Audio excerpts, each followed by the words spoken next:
Viewers and subscribers, welcome back to Beating the Press podcast. I am your host, Rafa.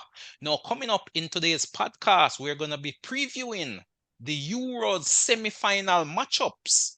Spain taking on France, and then, of course, Netherlands facing off with England. Now, joining me this evening to give his preview and some predictions, we have returning to the podcast, Christoph. Good to be back, viewers. Yes, Christoph, the semi-finals are now set for the Euros. France taking on Spain, who got the better of Germany. And of course, France also doing the business versus Portugal. Christoph, were there any surprises in those two quarters, which has led us to the semi-finals at this point in time? Honestly, I'm surprised that France made it through. To be honest, France has not scored a goal from no French player has scored a goal from open play all tournament. It would be quite ridiculous to see them in the finals, to be honest. I mean, aside from having, a relatively good defense and good keeper, Yeah, the I mean, rest of they the haven't team haven't. conceded either. So they haven't scored, but neither have they conceded. Right. So the defense has been solid.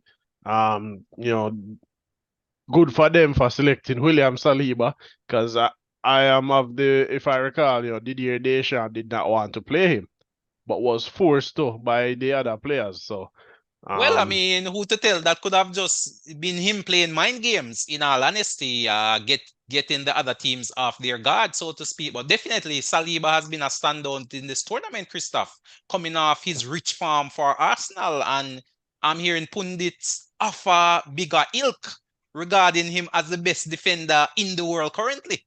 Do you agree with that?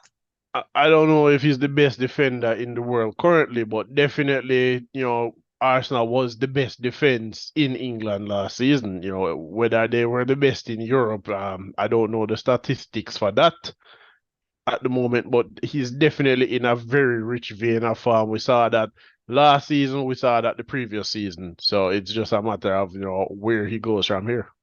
Ah, indeed, indeed. But getting back to this game, though, Christoph, it is now Spain versus France. Tell us, how do you see this one playing out? Um,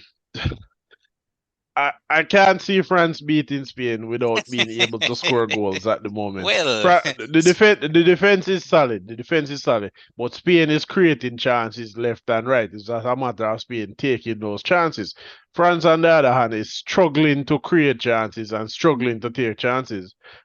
Earlier games in the tournament, we did see them creating chances, but there was such poor finishing from whatever members of the front three were there, if it was Thuram or Dembele or Griezmann or whoever, the finishing has just been so poor.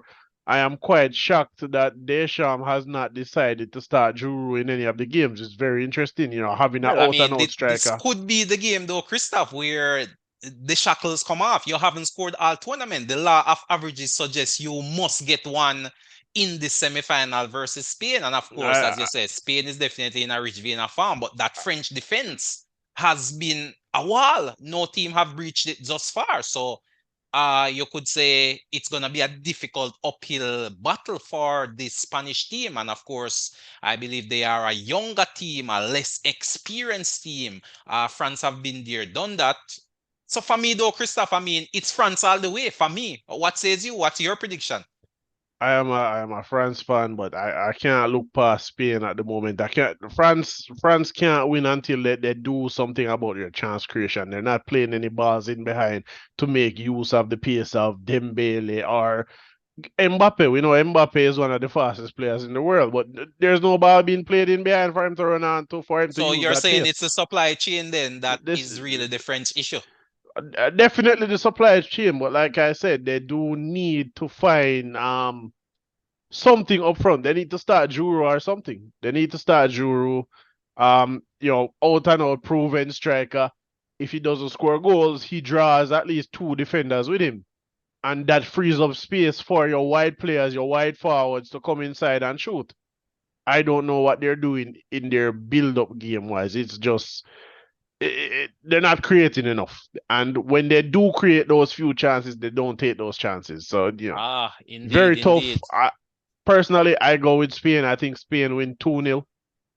2-0, definitely. That's a good prediction. Can't bash that prediction at all. Spain has definitely been one of those standout teams, like of the Williams, for example, really coming to the fore. Yamal, really a standout player in the tournament, creating chances left, right, and center. And the forward line have been getting a few goals here or there and ticking over. So, Spain.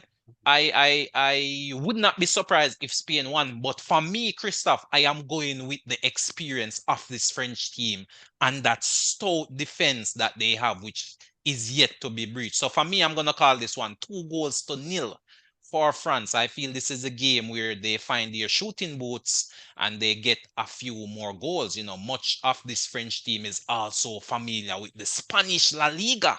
A number of their players ply their trade in Spain and would be familiar with a number of these players and possibly the Spanish way of playing. So I'm going to take the experience of France over the youthful exuberance of the Spanish. And I believe France is the team that will indeed make it to this year's Euros final.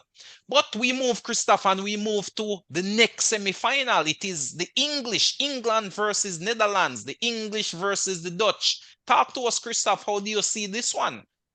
Should be a tough game as well. Yeah, this one is definitely a tough game to call. Outside of people making some wild mistakes and giving up goals, but a tough game to call.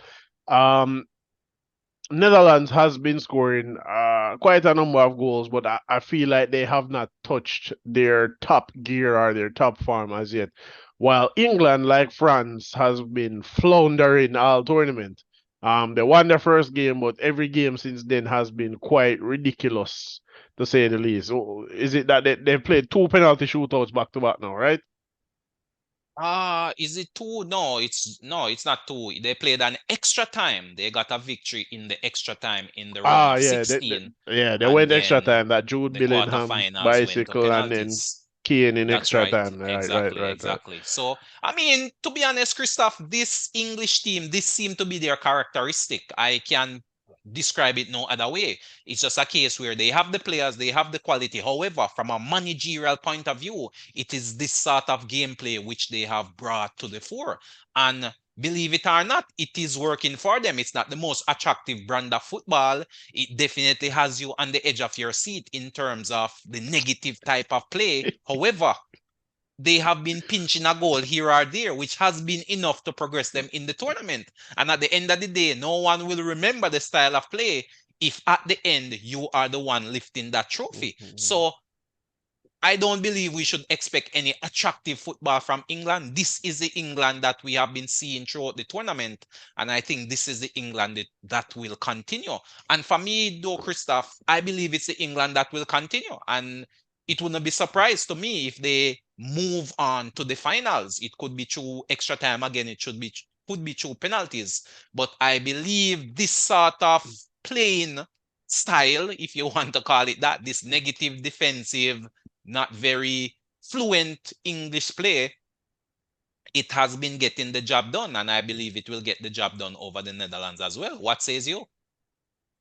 I think Netherlands have a little more in them at the moment. They're in a higher gear at the moment. I think they'll go and they'll try and get early goals and win. England, I don't know. Last two games have looked very shaky. It's taken some late goals to really kind of wake up and get into gear.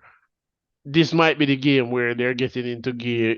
They might be getting into gear far too late, and as a result, Netherlands sneaking away with the win. I think Netherlands win 3-1, to be honest.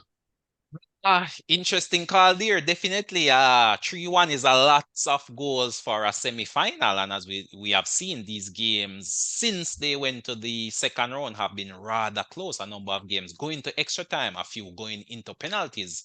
And those that have been won in regulation have been possibly a one at maximum a 2-goal margin. But the ball is round, as they say, and definitely some very interesting games to come up. These games should be very tight, very exciting. I am definitely looking forward to this semi-final. So for you, Christoph, just to recap for our viewers and subscribers, who do you see in the finals of the Euros 2024? Who are your two teams to make the final? I think it's a World Cup 2010 rematch. I think it's Spain versus the Netherlands. Spain versus the Netherlands, while I am going the opposite direction. I am saying it will be the French versus the English. That will be a And horrible finals. well, Horrible the to ball is watch. round. The semifinals kick off tomorrow, and definitely we'll be here to watch it and also to bring you some reviews of that particular game. So, we'll see. The ball is round, and may the better team win. But any final thoughts though from you, Christoph? Not looking forward to these upcoming games. It has been to me, it has been a horrible tournament. The players, top players, look jaded. They look tired. We're not seeing flowing football from some of these teams that we're expecting. People are expecting, Mbappe, who has been shining bright for the last, couple of international tournaments. Last Euros, last two World Cups. Hasn't Mbappe won the Golden Boot the last two World Cups? So I was expecting more from players like Mbappe. I was expecting something from Belgium, to be honest. The Well, last goal, well. last chance for that golden generation. I think their chance has ended at this point. I don't see anything from them in the future. Portugal, I was expecting much from Cristiano Ronaldo. He hasn't scored anything in open play, snatching at chances. It looks like, his star has dimmed. I don't know if it's a case of the Saudi No one league. has defeated Father Time, and it may be that time of the year, but Father Time is undefeated. They say time is longer than rope, and we are possibly seeing that being played out in front of our very eyes. But there you have it, viewers and subscribers, our preview for the semifinals of this year's Euro 2024. Please continue to help us to grow by, of course, leaving your comment. Let us know what you think. What is your prediction? Who will make it into the finals? And of course, continue to share. And if you haven't subscribed as yet, hit that subscription bell. But until next time, this is Rafa signing off.